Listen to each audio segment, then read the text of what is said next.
전 세계에 충격을 안겨준 김정남 암살 사건의 파장이 여전히 가라앉지 않고 있습니다. 이 하루가 멀다 하고 충격적인 소식들이 이어지고 있는데요. 자세한 내용 이슈 10분 체크해서 알아보겠습니다.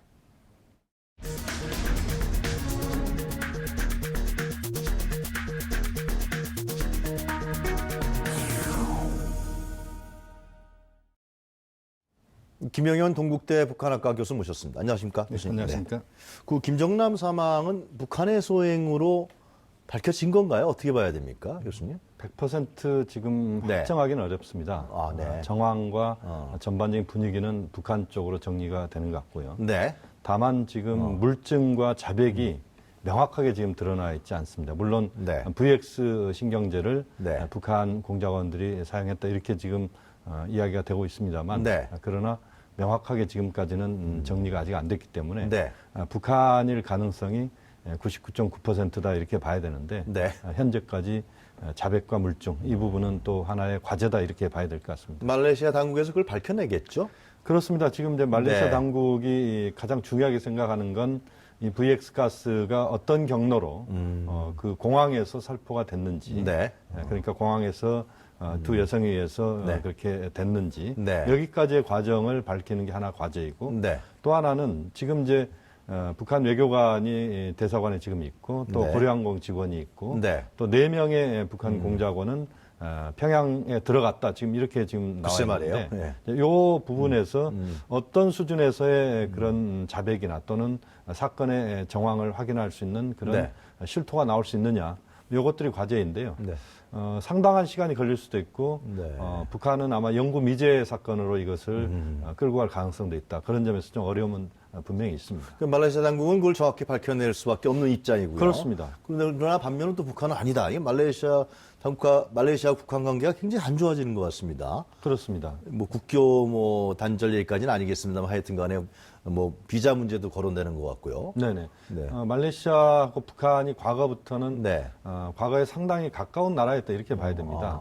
북한이 전통적으로 동남아시아 국가들, 특히 네. 말레이시아, 인도네시아, 네. 그리고 싱가포르 이런 국가들은 베트남까지 포함해서 전통적으로 굉장히 친분이 좋았다 이렇게 봐야 되는데 네. 이번 사건을 계기로 그런 그 말레이시아와 북한 간의 관계를 뿐만 아니라 네. 동남아시아와 북한 간의 관계가 많이 틀어지는 그런 상황이 올 수 있다. 네. 그렇게 보면 그동안 사실 북한에 그나마 좀 더 우호적이거나 또는 북한과 관계가 그 열려 있었던 국가군들이 네.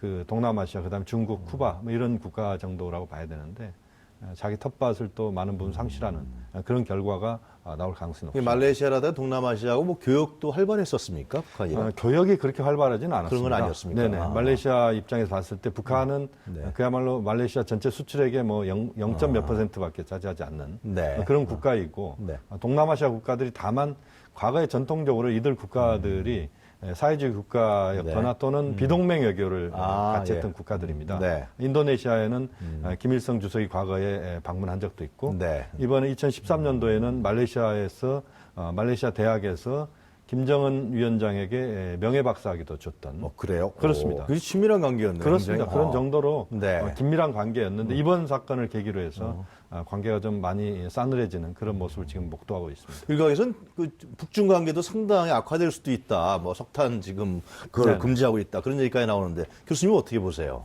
이번 사건만으로 네. 그런 결과가 초래됐다 이렇게 보기는 좀 어려울 것 같고요. 네. 지난번 북극성 2호 네. 발사 네. 또 전체적으로 지금 유엔 차원에서의 대북 제재가 지금 작동하고 있는 상황이기 때문에 그런 상황에서 북한에 대한 국제사회 제재 이런 분위기 속에서 중국이 올해만 우선은 네.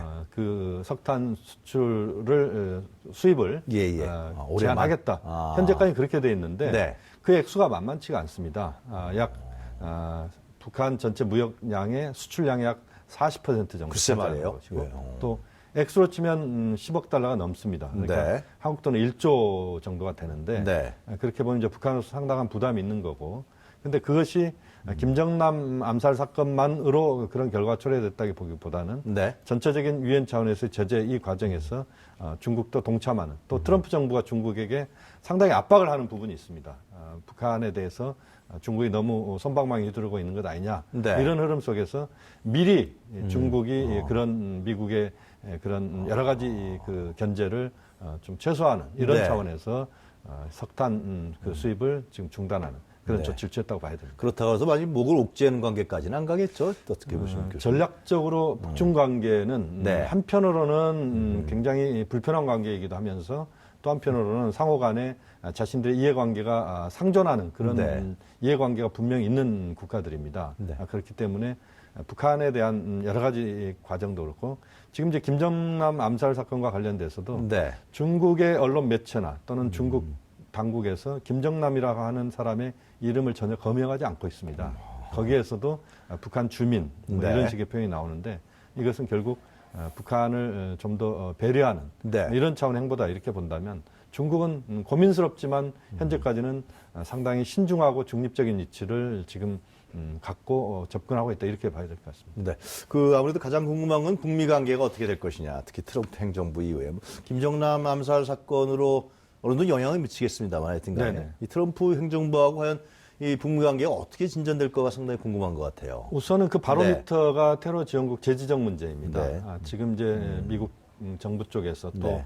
미국 의회 쪽에서 테러 지원국 재지정 이야기가 계속 지금 나오고 있습니다. 지금 군부를 떼고 있다 이렇게 봐야 되는데 이렇게 된다면 만약에 재지정이 된다면 네. 2008년 이후에 지금 다시 한번 또 그 테러 지원국 지정이 되는 것이고 네. 물론 유엔 차원에서 제재가 워낙 다양한 차원에서 이루어지기 때문에 이 테러 지원국 재지정이 네. 북한을 경제적으로 상당히 압박한다 이렇게 보기는 좀 어렵습니다. 이미 이제 하고 있기 때문에 그것은 심리적인 차원에서 북한을 압박하는 부분이 있는 것이고 네. 또 상징적인 차원에서 테러 지원국 재지정은 북한을 굉장히 곤혹스럽게 한다 이런 차원을 우리가 봐야 될 것 같고요. 네. 역시 트럼프 정부 입장에서는 지금 만날 수 있는 시간이 이미 지난 것 아니냐 이런 이야기를 이제 트럼프 대통령이 할 정도로 네. 북미 관계는 지금 감정적으로는 굉장히 틀어지고 있다.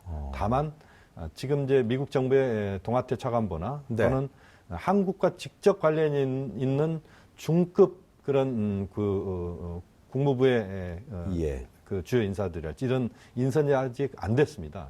이런 인선의 결과를 놓고 보면 네. 그 과정에서 북한에 대해서 트럼프 정부가 어떤 사고를 하고 있는지 그 과정이 드러날 수 있다 이렇게 봐야 됩니다. 일각에서는 이 VX라는 이 신경성 독가스죠. 네네. 유엔에서는 아주 적극적으로 제재하는 그 무기라고 알고 있는데 그렇습니다. 서울에 있는 공항들이 불안한 거 아니냐 그런 얘기도 나오는 것 같아요. 그 부분에 대한 대비는 분명히 당연히 해야 됩니다. 네. VX 가스가 화학 무기 금지 네. 협약에 이미 거기에 들어가 있는 것이고 네. 또 이것이 그 군사 무기로 지금 분류가 돼 있기 때문에 VX에 대한 그 우리의 불안감은 분명히 있습니다. 네. 원래 이게 1952년도에 살충제로 개발된 겁니다. 그러니까 벌레 잡는 게 지금 사람 잡는 격이 돼버렸는데 이것이 이제 과거에 그 쿠르드족에 대해서 후세인 정권이 썼던 적도 있었고요. 네. 그때 이제 한 4천여 명의 그 쿠르드족이 사망했었습니다. 그렇게 보면 굉장히 위험한 무기인데, 네.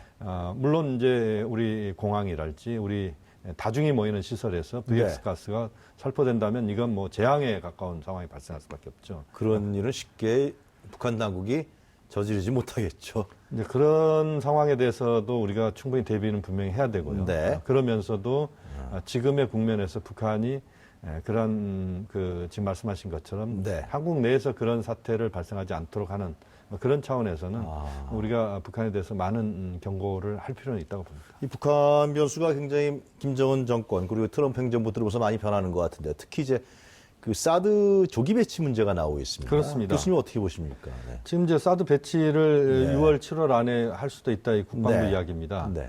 사드 배치라고 하는 것 자체에 대해서 다양한 그 입장들이 한국 사회에 존재하고 있는 게 사실이고 네. 아직도 이 문제가 해소됐다 이렇게 보기는 어려울 것 같습니다.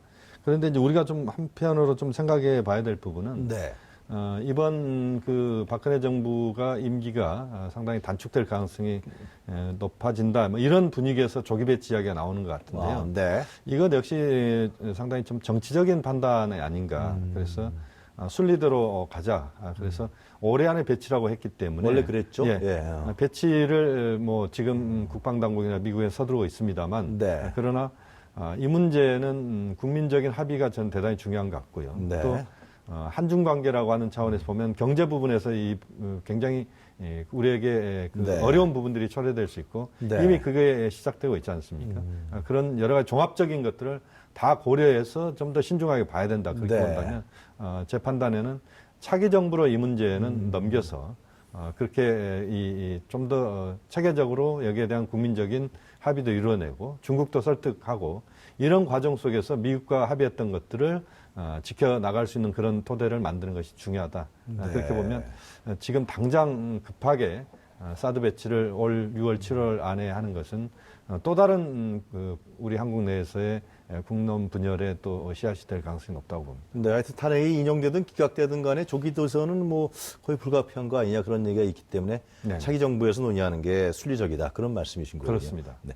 그 남북 관계 마지막으로요. 이 김정남 암살 사건을 위해서 상당히 그 불안해하는 국민들도 상당히 있고요. 네네. 향후 남북 관계는 어떻게 전망하십니까? 예. 남북 관계는 지금 현재 네. 상태에서 봤을 때 네. 그렇게 맑지가 않습니다. 예. 흐리다라고 봐야 되고 네. 우리가 주목해야 되는 부분은 지금 이제 국제사회가 다양한 차원에서 김정은 정권을 압박할 가능성이 높습니다. 아, 네. 김정남 암살과 관련된 부분에서도 도덕적인 여러 가지 문제 제기를 할 가능성이 높고 네. 또 그런 과정에서 북한은 거기에 굴하지 않겠다는 차원에서도 강경적으로 나올 가능성도 있고 네. 이번에 북극성 2형이 이제 발사가 됐습니다만 앞으로도 SLBM이나 그러니까 잠수함 발사 탄도미사일이나 네. 또는 여러 가지 북한의 군사적 무력 시위의 가능성이 있다라고 봐야 될 것 같고요. 그렇게 본다면 가장 중요한 부분은 제가 볼 때는 남북 관계나 한반도 상황의 안정적 관리를 우리 정부가 얼마만큼 잘 해내느냐 네. 이게 대단히 중요한 과정인 것 같고 네. 그걸 위해서 한미 간에 또 한중 간에 또는 한미중 간에 충분한 협조를 하면서 상황을 관리하는 것이 저는 대단히 중요하다고 봅니다. 차기 정부가 풀어야 될 숙제이자 또 임무이기도 하겠네요. 그죠? 그렇습니다. 네. 그 문제는 대단히 네. 중요한 문제이고 안보 그다음에 또 한반도의 군사적 안정 여러 가지 또 평화 뭐 이런 여러 가지 화두가 앞으로 나오겠습니다만 그런 과정을 얼마만큼 네. 차기 정부를 맡을 세력들이 잘 해내느냐 또 그것을 할 준비가 되어 있느냐 이것이 저는 매우 중요하다고 봅니다. 잘 알겠습니다. 오늘 말씀 잘 들었습니다. 감사합니다. 네, 지금까지 김영현 동국대 북한학과 교수였습니다.